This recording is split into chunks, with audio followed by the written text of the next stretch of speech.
welcome to Varn Vlog. Today is a solo that came out of a debate between me and Alex Hochuli.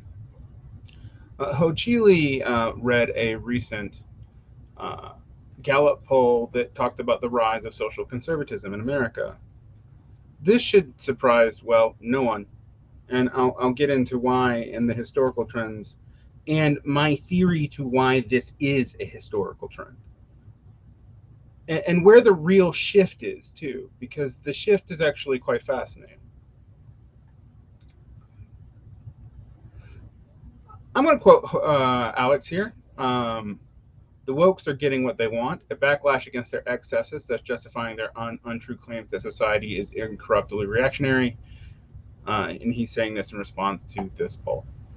Now, one, I'm not sure the wokes have a coherent enough agenda to get what they want.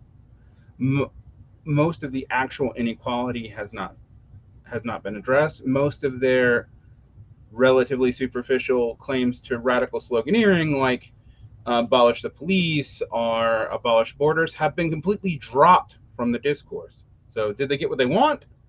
I don't know. Claims about diversity, equity, and inclusion seem to be limited to certain spheres, and they haven't affected every industry equally. So on fundamental change, no, I don't know that the wokes are getting what they want. But beyond that, the superficial changes are annoying, and they don't change anything. In so much, as I've pointed out many times before, the poverty line for people of color, particularly Black and Indigenous peoples, has been relatively stable since the end of the Great Recession, and pretty high. But there are other trends we need to look at that are in the Gallup poll itself, and this is more interesting. So I'm going to just let you guys see the beginnings of our debate here. I'm not normally one to share Twitter because I think Twitter is a cesspool that is a blight on our social life, and I don't think it's just because Elon Musk owns it. I think it's kind of been that way for a long time. However,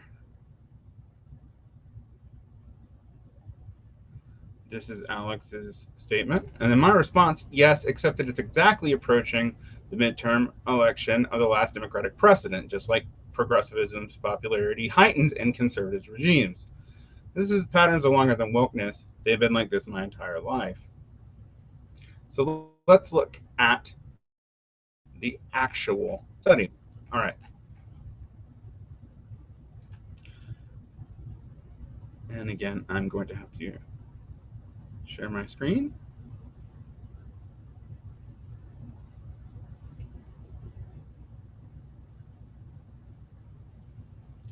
Now, the initial report seems to be the same as the headlines would indicate. Zoom in here so you can see this.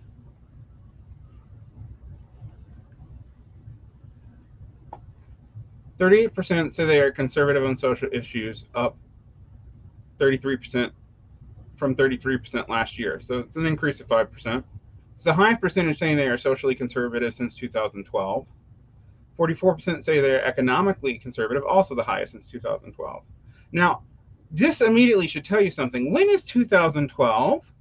I do believe that even though it is a decade ago, it is the exact midterm of the last Democratic president, is it not?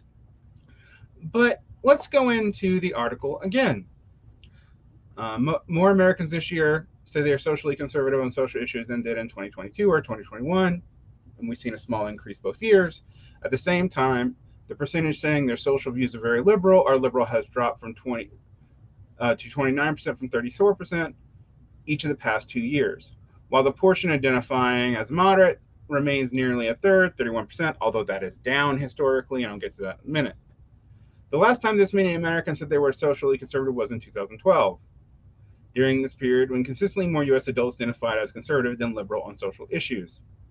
But let's look at this chart, because this chart's actually telling. It goes all the way back to 1999.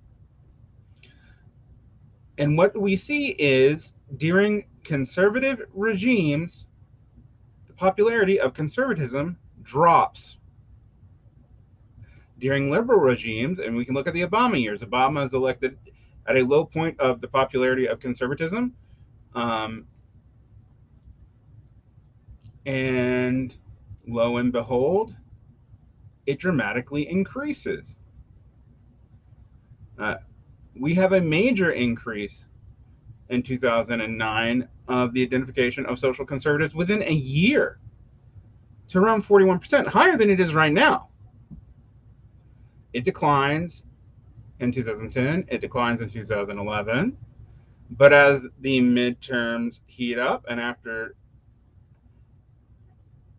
we see it increase again to 38%.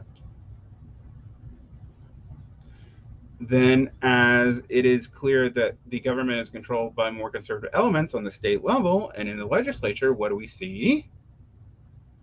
Relative decline again, until leading up to its increase in the next election cycle, with the election of Donald Trump. But here again, it stables out and begins a slight decline. It increases a little bit as Trump's prospects seem to get better and the initial scandals of the Trump presidency go away. But then in 2020, we see a precipitous decline. For one of the first times in U.S. history, people identifying as conservative actually dip between people who identify as liberal. Now I'm going to show you that this is a longue durée. That is a freak thing in 2021. Probably we see this. It's hard to say what's causing this. It's still a reaction to COVID policies, the initial backlash against Trump, the initial backlash against January 6th, etc. We see this stable out again in 2022 with conservatism being slightly ahead. With the liberalism being slightly ahead, but really we can see this being directly related to the Supreme Court. And now that things have normalized, we see the return to the prior trend. Now, you might go, well, that's only 2 decades, and during the aughts, it is very, very stable, even though we see the decline in the popularity of conservatism, which is interesting because that decline happens. We see an increase, but it's only a mild increase in the popularity of conservatism after fucking 9/11. So that's an interesting observation, right? That is not what you would expect. You would expect this to shoot through the roof after 9/11. It does not. And in fact, there's almost an immediate stabilization and backlash. Now, what conservative and liberal means, that changes pretty significantly. What we see here is a majority of the U.S. identify as moderates, particularly amongst independents and even amongst Democrats. The rarity of people identifying as moderates is unique to Republicans. So that's interesting. But let's look at longue durée. Now, another interesting thing is we've seen an increase in social conservative amongst both millennials and Zoomers, which I've been predicting. And the largest socially conservative group, Gen Xers, which I have pointed out in the past and gotten a lot of pushback from Gen Xers who just don't want to believe this. Now, this makes perfect sense, both in terms of when they were politicized and that there was no viable non-identitarian left in the 1990s. There was a kind of systemic distrust of institutions during this period, and these people are finally invested in some form of property ownership, even though it took Gen Xers much longer to acquire it than boomers. But we also see a decrease in social conservatism amongst the 65 plus because they are dependent on the welfare state to survive, and this is continuing today. And this will probably continue for a while as baby boomers, particularly the younger ones and older Gen Xers, can't retire.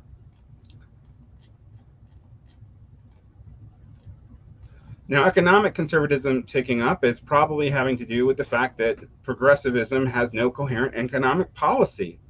Now, you may say that is obviously not the case, but look at what's been done. So that shouldn't surprise us at all. Just like in the Obama administration, the most common podcasts were libertarian. During the Trump administration, the most common podcasts were social democrats. I pointed this out at the time. I don't know why people have such a hard time with this.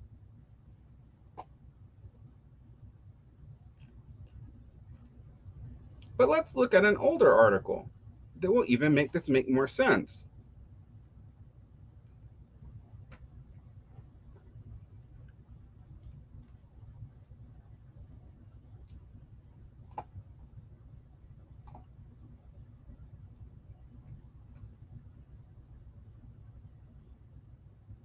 So we look at a Gallup article from as early as 2015, and we can get statistics going back further.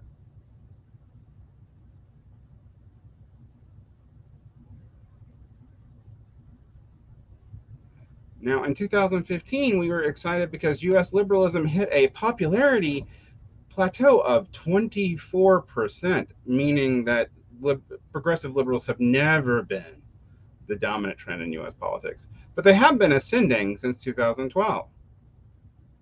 And that makes sense too, because during that time period, Republicans had a stronger hold on Congress.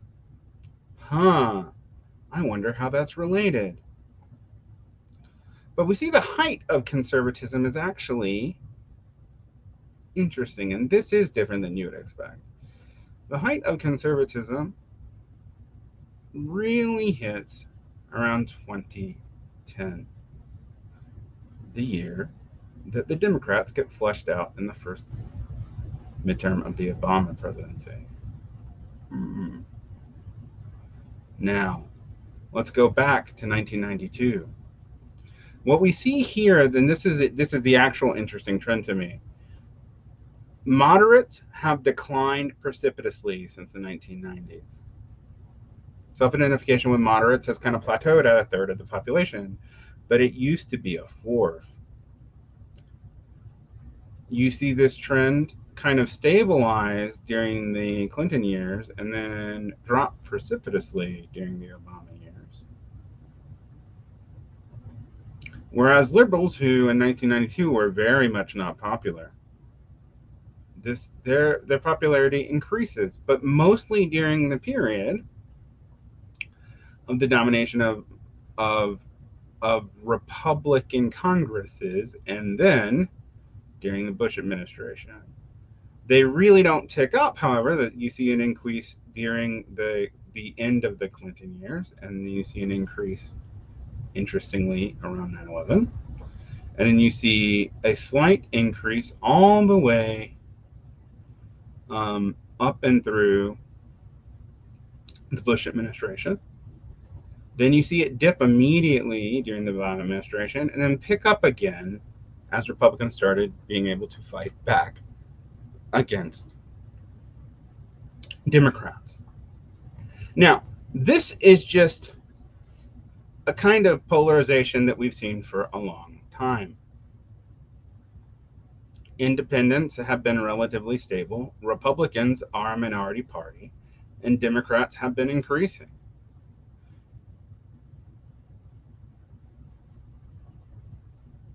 However, we see that the trend of Democrats to identify as liberal really starts to tick up, survey says, during the second half of the Bush administration, and increases up until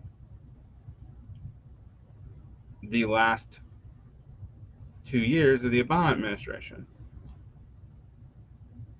And the trend amongst Republicans viewing themselves as conservative also increases. And I bet you it's even more now. And in fact, we can look at the more recent article, and yes, it is. It's gone up to 79%. And let me show that to you.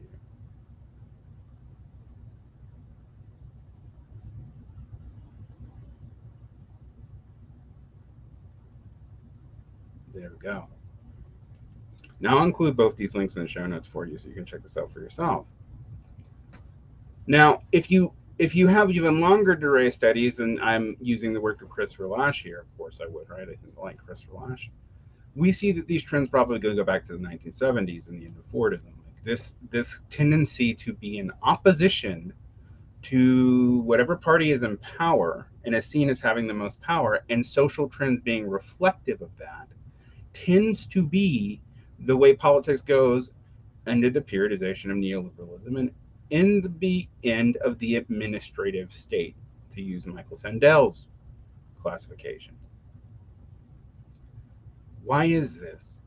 And why is the focus mostly on cultural politics instead of political economy? Even a right-winger like Sohrab Ahmari has complained about the focus on cultural issues among social conservatives. Well, the core issues, and not just economic ones such as immigration or how to decrease, quote, crime. And I put it in quotes because not because there's criminal actions, but because there's stuff included in that I probably don't care about and stuff that I really do. Drug war issues, not so much concerned with theft, slightly concerned with murder, I'm very concerned with. But why is there such an increase? Because those issues are not tackled by either politics, wokeness, or lack of wokeness. And furthermore, when people say, oh, it's because, the woke don't trust liberal society, broader society, well, the liberal distrust of broader society really begins in the breakdown in Fordism. And really, also, we should remind ourselves that all these people are kinds of liberals, right? Like, let's be fair here. The issue that we really see, okay, if we are being completely open and honest about the situation, is that social politics tend to manifest when one cannot actually change one's social conditions. So the focus on the cultural seems to be a kind of attempt to build a base for the change in political economy. There's a reason why, anti-FDRist and anti-New Dealist focused on Christianity and Christian conservative issues to fight Bolshevism, right? This is an inclination that makes some sort of sense. But since there's not broad social basis for this, all this can be, whether it's social conservative or woke, is restrictive, which of course is resented. And so whichever party is seen to be utilizing these restrictive social forces in any direction is going to be resented by a minority of people, and that will push them in response towards the other side. But nothing fundamentally changes. The policies, the political economy, etc., seem to be stochastically developing, or if anything, developing in response to geopolitics, of which domestic politics has almost no effect. And people who try to assert that domestic politics has an effect are often lying to themselves. So the question becomes, what is a Marxist to do? Furthermore, not as much in social conservatism from my point of view, but in some cases, and definitely in the case of, quote, wokeism, some of the grievances are legitimate. And the one grievance I'll say in the terms of social conservatism is that the majority of working class people increasingly experience broken families, addictions, etc. And we have stats to back this up, particularly in red states. This does not make them more socially liberal. Even if they do not live by social conservative norms, it becomes aspirational for them.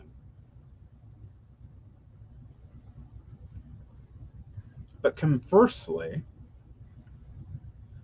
the fundamental changes in race relations, etc., seem to only be happening in the sphere of culture. So the racial wealth gap is not being undone by the existence of a black middle and creative class. A lot of the racial wealth gap is purely about property values in aggregate, nor have things like reparations, which don't even seem to be on the table anymore now that there's a Democratic Party in power, and when it is on the table, it seems to be done in ways that are ridiculously caricaturable. See San Francisco. They don't really seem to have gone anywhere either, and this leads to frustration and backlash. And yes, it's going to be more in the, property having groups. And by property having, we mean personal property here. And most people don't actually even own their homes, it's owned by the bank. They do have legal title to it, and that is important.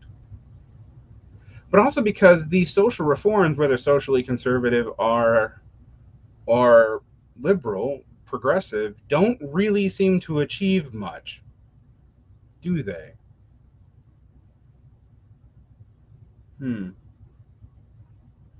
But instead of someone blazing forward and offering a new political path, because that'd be really hard to do in the current system, it would be hard to get donors for, support for, etc., what one sees is just a football being kicked one way or the other. As Christopher Lasch said about the New Left and its, eventual hatred of Nixon, that its growth is partly piggybacking on the success of the Kennedy Camelot perspective, but also in its failures, as Occupy grew out of the failures of the Obama administration on the left as well. And the social democratic movement in the US, the democratic socialists, grew out of the frustration with Occupy and also globalization. These cycles are cycles that seem stalled, and they seem stalled because they don't really have an effect on actual political economy, and thus the actual politics of the country. And what is better for an oligarchy than a group of people playing ball over cultural issues that any attempt to actually alter from the way they are happening somewhat organically is likely to backfire, to be seen as restrictive, to be seen as cruel, etc.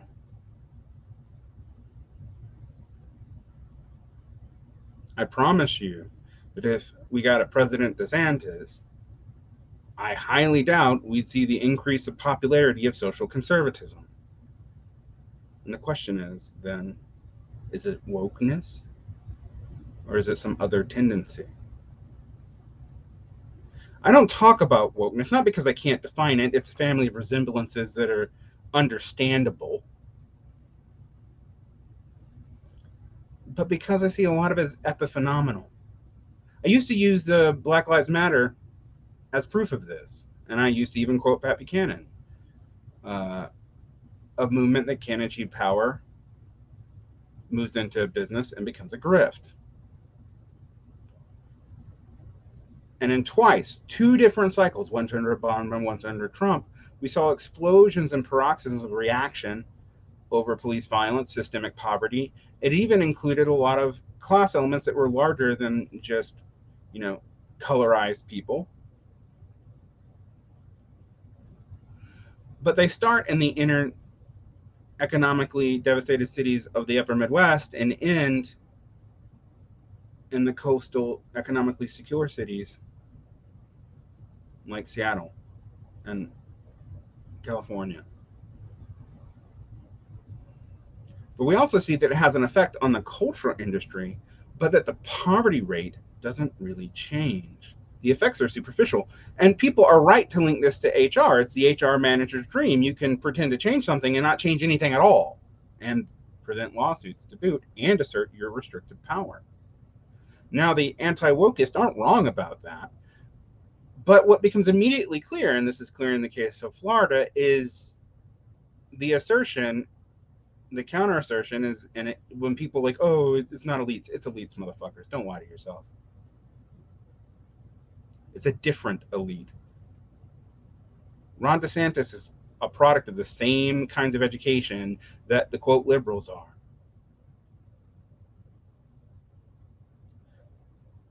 It's not to say that this is just a distraction. And it's not to say that the grievances aren't real. In the case of Black Lives Matter, the grievances are very real. But it moves into cultural politics, has an effect on the upper end and management of society. It doesn't really change society at large. It doesn't change the poverty rates. Doesn't really change the education rates, etc. And then you have the fallout where all the scandals emerge and clearly people using the name to grift, and it becomes a business model, etc.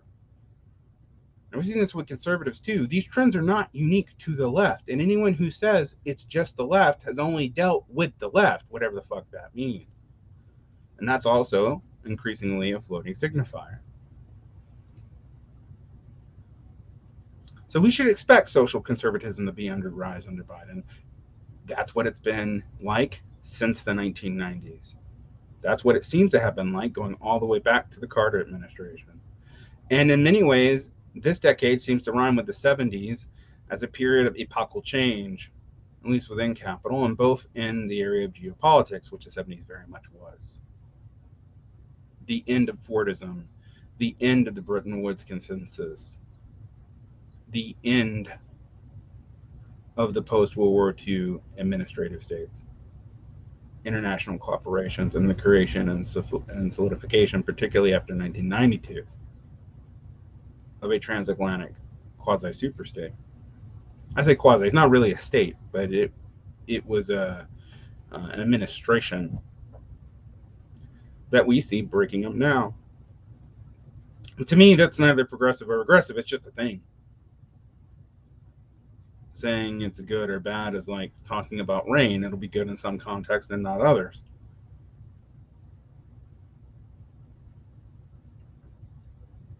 Similarly, the increase in social conservatism should concern us, but so should Marxists be tailing it. Just like they shouldn't have been tailing the liberals, they should not be tailing this either. In doing that, they are showing their inability to create a viable alternative politics and to relegate themselves to the same problems of politics at large. The inability to change things. You have to be better than that. And you have to see through the trends. See, most people who are alternative to mainstream society are still marrying it. And unless you understand that, you're subject to it. I'd like to thank my new Kanil Kohanans. There are a few of you. Gerard DT, thank you so much. There are a couple of people who have upgraded their status. I would like to thank them as well. So that includes Christopher S., Narinda J., Nicholas H.,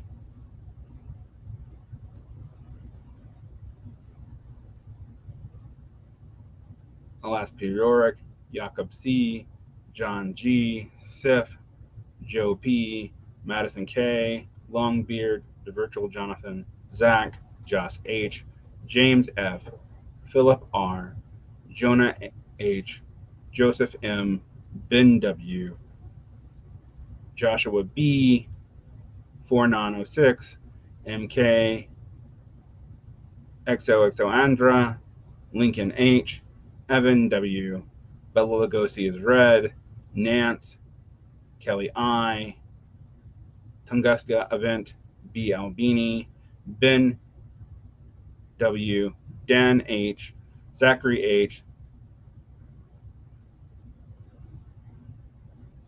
Alex P., WBDS, Michael W., Bucket 3, Kelly I., Kenneth M., Shane, Martin T., Ari B., Max K., Leo, Marshall L., Cody, David P., Thomas J., Ryan W. Thank you so much.